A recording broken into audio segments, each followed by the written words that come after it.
Bab 2. Tuhan yang satu. Pada 742 sebelum Masehi, seorang anggota keluarga kerajaan Yehuda mendapatkan penampakan Yahweh di kuil yang dibangun Raja Salomo di Yerusalem. Masa itu adalah saat-saat sulit bagi bangsa Israel. Raja Uzia mangkat pada tahun itu dan digantikan oleh putranya, Ahaz, yang memerintahkan warganya untuk menyembah dewa-dewa pagan selain Yahweh. Kerajaan Israel di sebelah utara berada dalam keadaan mendekati anarki. Setelah kematian Raja Yerobeam II, telah 5 orang raja menduduki tahta dalam selang antara 746 hingga 736 sebelum Masehi. Sementara itu, Tiglat-Pileser III, Raja Asyur, bernafsu betul untuk merebut wilayah Israel yang ingin dia cakup ke dalam imperiumnya yang meluas. Pada 722, penggantinya, Raja Sargon II berhasil menaklukkan kerajaan utara dan mengusir penduduknya. 10 suku di utara Israel dipaksa berasimilasi dan lenyap dari sejarah. Sedangkan kerajaan Yehuda yang kecil sibuk mempertahankan diri. Ketika Yesaya berdoa di kuil tak lama setelah wafatnya Raja Uzia, dia barangkali juga tengah dilanda perasaan gundah.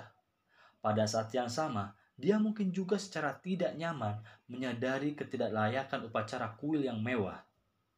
Meskipun Yesaya merupakan bagian dari penguasa, dia memiliki pandangan demokratis dan populis serta sangat peka terhadap nasib kaum miskin.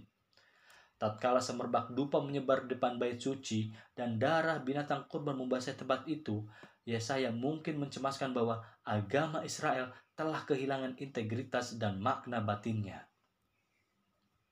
Tiba-tiba dia merasa melihat Yahweh tengah menduduki singgasananya di langit tepat di atas kuil, yang merupakan replika istana langitnya di bumi.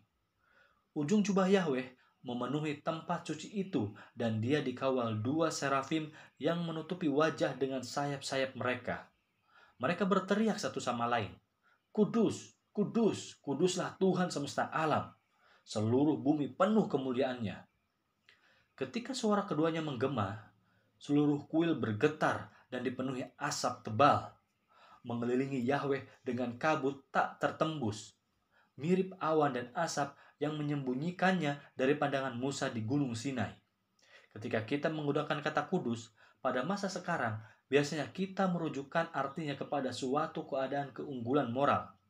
Namun, kata bahasa Ibrani kadush tidak ada kaitannya dengan moralitas semacam itu, melainkan berarti keberbedaan, sebuah keterpisahan radikal. Kemunculan Yahweh yang tiba-tiba di Gunung Sinai telah membentuk jurang pemisah yang sekonyong-konyong membentang antara manusia dan alam suci. Kini serafim itu berseru, "Yahweh itu berbeda, berbeda, berbeda." Yesaya telah mengalami perasaan numineus yang pada waktu tertentu menghinggapi manusia dan memenuhi mereka dengan kekaguman serta kegentaran. Dalam karya klasiknya, The Idea of the Holy, Rudolf Otto melukiskan pengalaman tentang realitas transenden yang mencekam ini sebagai Mysterium terribile et fascinans. Pengalaman itu terribile karena biasanya muncul sebagai kejutan dahsyat yang memutuskan kita dari kenormalan yang menyejukkan, dan fascinans karena anehnya ia menyimpan pesona yang tak tertahankan. Tak ada yang rasional di dalam pengalaman luar biasa ini, yang oleh Otto diperbandingkan dengan musik atau erotika. Emosi yang ditimbulkannya tidak bisa secara memadai diungkapkan dalam kata-kata maupun konsep. Sesungguhnya, perasaan tentang sesuatu yang sepenuhnya berbeda ini bahkan tidak dapat dikatakan ada karena ia tidak memiliki tempat di dalam skema realitas kita yang normal.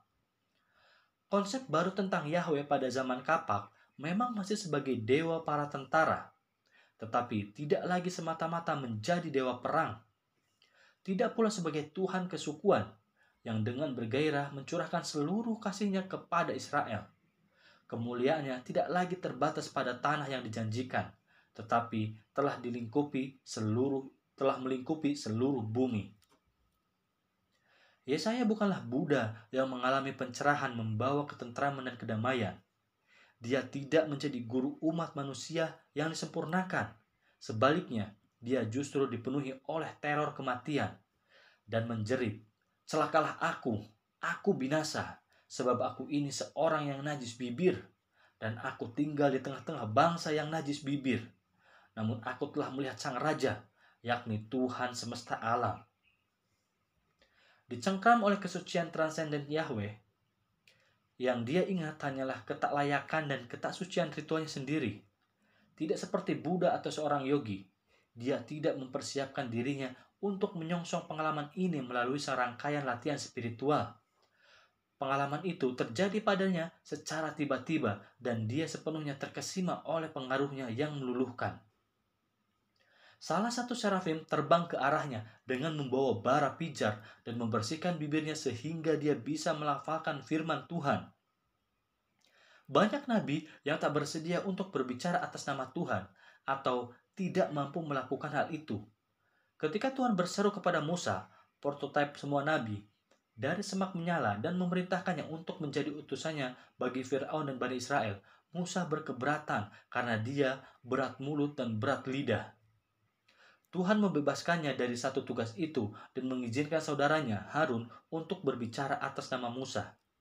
Corak yang lumrah dalam kisah-kisah tentang tugas kenabian ini menyimbolkan sulitnya melafalkan firman Tuhan. Para nabi tidak berhasrat untuk menyiarkan pesan Tuhan dan merasa enggan untuk menjalankan misi yang berat dan melelahkan ini. Dengan demikian, transformasi Tuhan Israel menjadi simbol kekuatan transenden takkan berupa proses yang tenang, menyejukkan, melainkan syarat penderitaan dan perjuangan. Orang Hindu takkan pernah menggambarkan Brahman sebagai Raja Agung karena Tuhan mereka tidak bisa dideskripsikan dalam terma-terma kemanusiaan semacam itu. Kita harus berhati-hati untuk tidak menginterpretasikan kisah tentang pengalaman Yesaya melihat Yahweh secara harfiah. Itu pada hakikatnya merupakan upaya mendeskripsikan sesuatu yang tak terdeskripsikan. Yesaya secara instinktif bersandar kepada tradisi-tradisi mitologis bangsanya untuk menghadirkan kepada pendengarnya beberapa gagasan mengenai apa yang telah terjadi pada dirinya. Mazmur Acap mendeskripsikan Yahweh bertahta di kuilnya sebagai raja, seperti halnya Baal, Marduk, dan Dagon, dewa-dewa bangsa tetangga mereka yang juga bertahta sebagai raja di kuil-kuil mereka yang serupa. Namun, di bawah gambaran mitologis ini, suatu konsepsi tentang realitas tertinggi yang agak berbeda mulai muncul di Israel. Pengalaman dengan Tuhan ini merupakan pertemuan dengan seseorang. Meskipun terdapat keberbedaan yang mencolok, Yahweh bisa berbicara dan Yesaya juga bisa menjawab. Lagi-lagi, hal ini nyaris tidak dapat dikonsepsikan oleh para guru Upanishad karena ide tentang berdialog atau bertemu dengan Brahman Atman merupakan bentuk antropomorfis yang tidak layak. Yahweh bertanya, "Siapakah yang akan kuutus? Dan siapakah yang mau pergi untuk aku?" Dan seperti pendahulunya Musa, Yesaya segera menjawab, "Ini aku, utuslah aku." Tema pokok visi ini bukanlah untuk mencerahkan nabi, melainkan memberinya tugas praktik untuk dipikul. Pada dasarnya, nabi adalah manusia yang bertindak mewakili Tuhan.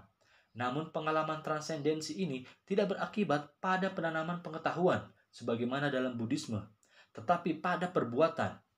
Nabi tidak disifati oleh iluminasi mistikal, tetapi oleh ketaatan. Sebagaimana dapat diperkirakan, risalah tidak pernah merupakan hal yang mudah. Dengan paradoks tipikal Semitik, Yahweh berfirman kepada Yesaya bahwa manusia tidak akan menerima risalahnya. Dia tidak boleh kecewa jika mereka menolak firman Tuhan. "Pergilah dan katakanlah kepada bangsa ini, dengarlah sungguh-sungguh, tetapi mengerti, jangan. Lihatlah sungguh-sungguh, tetapi menganggap, jangan." 700 kemudian, Yesus akan mengutip kata-kata ini ketika orang menolak mendengarkan risalahnya yang tak kalah keras. Manusia memang tidak bisa menanggung terlalu banyak realitas. Orang Israel pada zaman Yesaya tengah berada di ambang peperangan dan kepunahan, tetapi Yahweh tidak menyampaikan pesan yang menggembirakan hati mereka. Kota-kota mereka akan dirusak, perkampungan diporak-porandakan, dan rumah-rumah dikosongkan dari penghuninya. Yesaya sempat menyaksikan kehancuran kerajaan utara pada 722 sebelum Masehi dan deportasi